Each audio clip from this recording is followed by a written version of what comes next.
This bag and its contents are everything that the U.S. Forest Service has put together over years and years of experience to support a firefighter in the field in any environment for 48 hours. There's been a lot of man hours that went into this, a lot of thought. I personally have lived out of these for over 10 years. And it is a culmination of the absolute minimum of what you need and nothing more. Why I'm sharing this with you is this translates really well to the civilian realm as well. Where would you use this?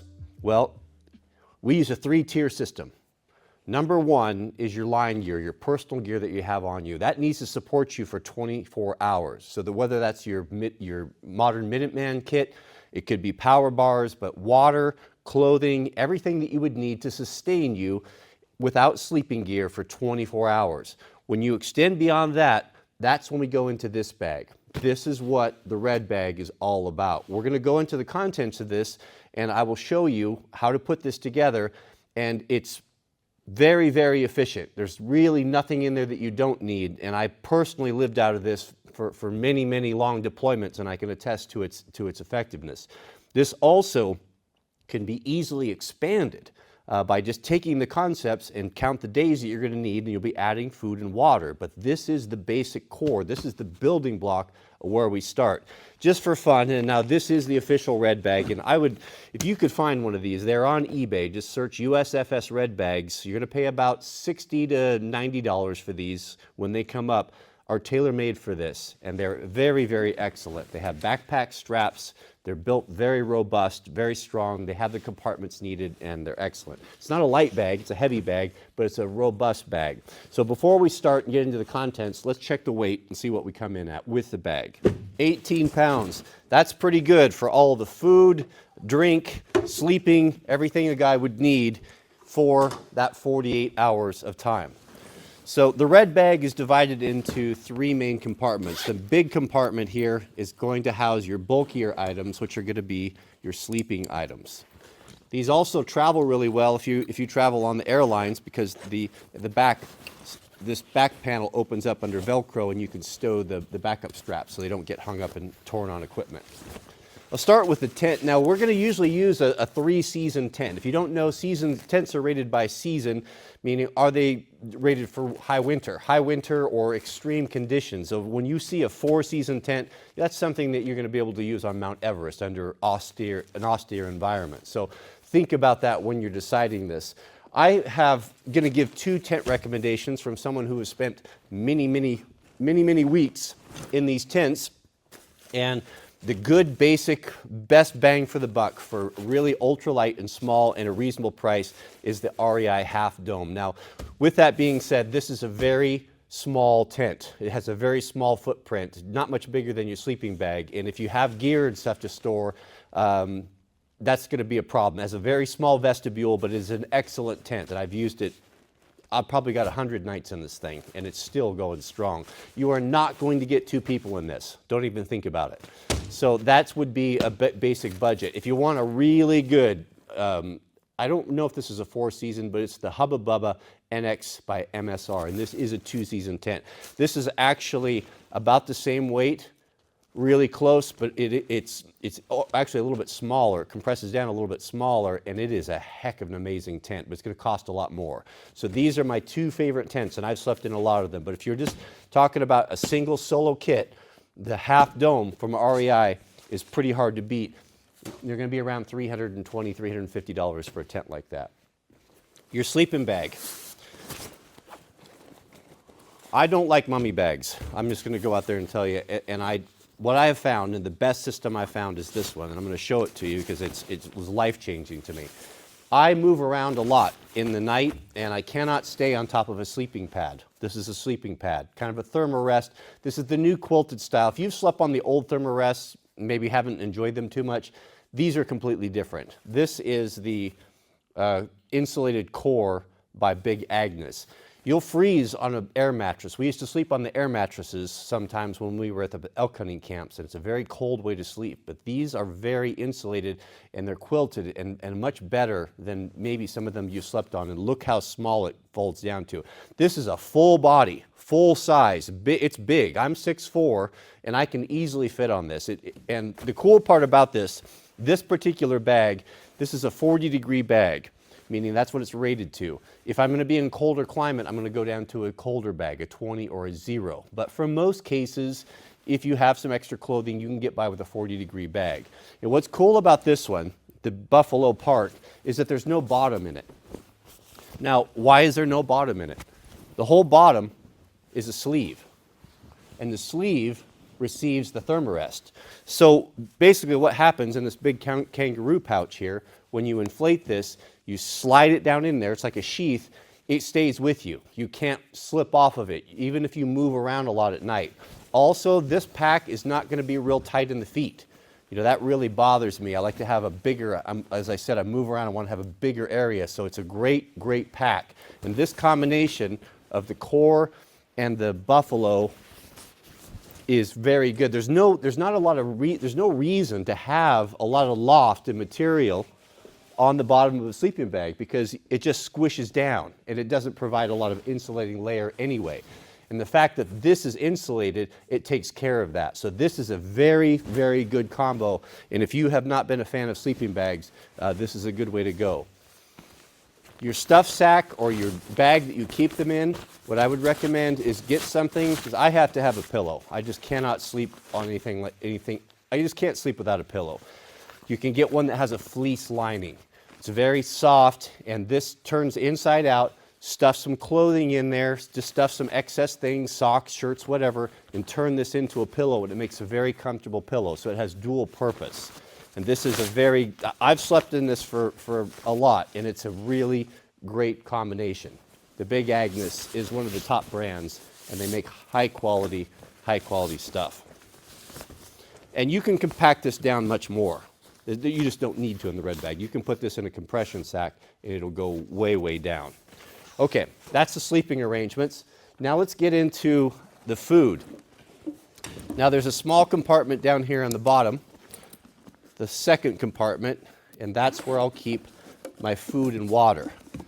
3 to 4 liters of water in addition to what you have on your line pack. Now, the line pack, I'm talking about level 1, the 24-hour support, we're going to have between 4 and 8 liters of water on us on our person. So this is in addition to that.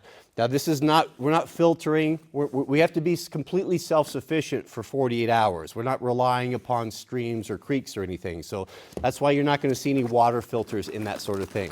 When we go up to the level 3, you know, the full campaign kit, which is going to support you up to 21 days, that's when you're going to see those things. But this is completely independent, self-sufficient for the 48 hours.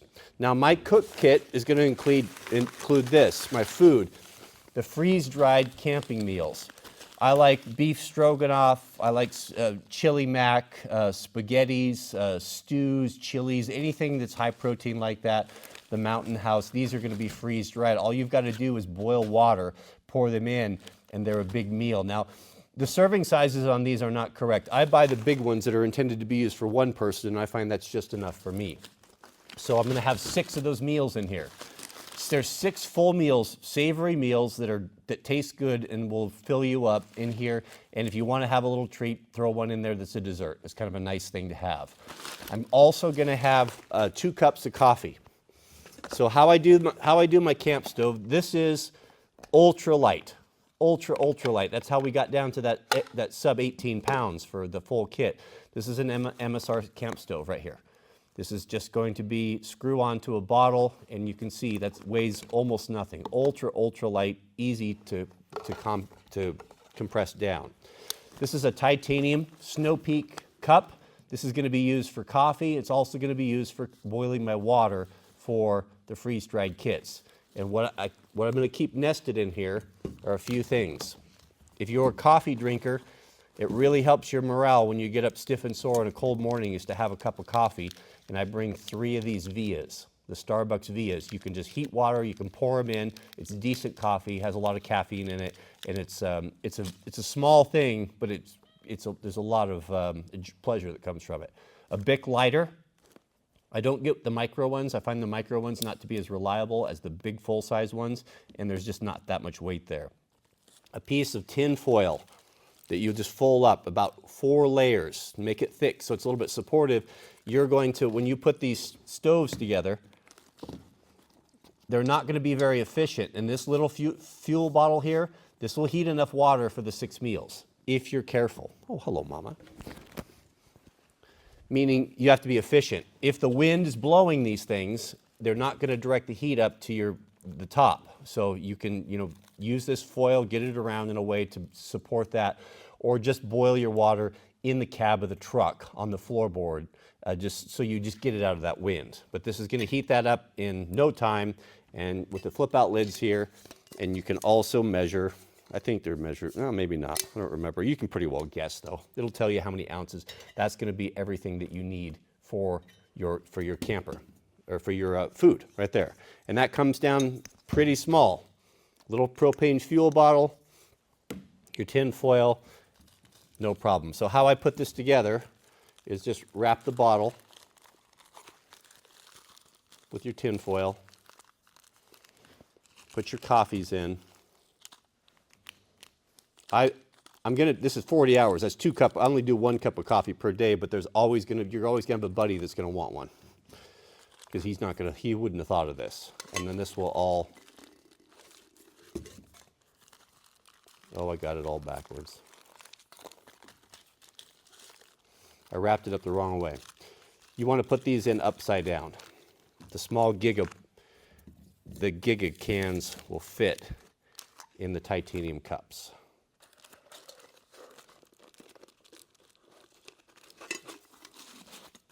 Anyway, you get the idea. And of course, the MSR stove fits in its own container, which is very, very small. These are incredibly effective little stoves and very minimalistic. I mean, just incredible how small that is. Compared to a jet boil, jet boils are huge. I've never been a fan of those, to be honest with you. So that takes care of your food for 48 hours, and food and coffee right there. And you can even do a dessert. Now, the third pouch, the clothing will go in there as well, but the third pouch, I'm gonna have a few things in here. I'm gonna have an extra headlamp.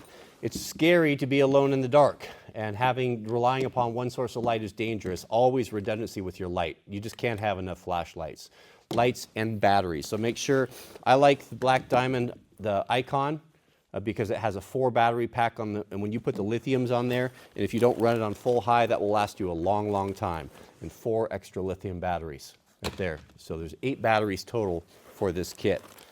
A half a roll of TP, take out the center divider, and it'll smash down pretty flat. But that's enough for, that'll get you through a couple days. Personal toiletry kit. Inside of that, I'm gonna have about 7 things. These will be personal items. A mirror. It's a signaling mirror also, but primarily it's a camp mirror. You get something in your eye, you need to look at something on your face. It's nice to have a mirror, and it takes up no weight. These are polycarbonate, very small. A small dental floss, a toothbrush, cut the handle off for size and weight. I'm a lightweight backpacker. These ounces add up. A little bit of just a shampoo bottle. That can be used as soap as well, that you've stolen from the hotel. A small travel toothpaste, lip balm, chapstick, and then in here is going to be, this is basically shower in a bag. Body cleansing towels or wet wipes. These are big, heavy industrial ones. And all of that's a very small personal kit, and that all fits in there really nice. Also in the kit, we're going to have an emergency battery backup. Now this is a big one. I really rely on my phone for navigation and with the Gaia app and such.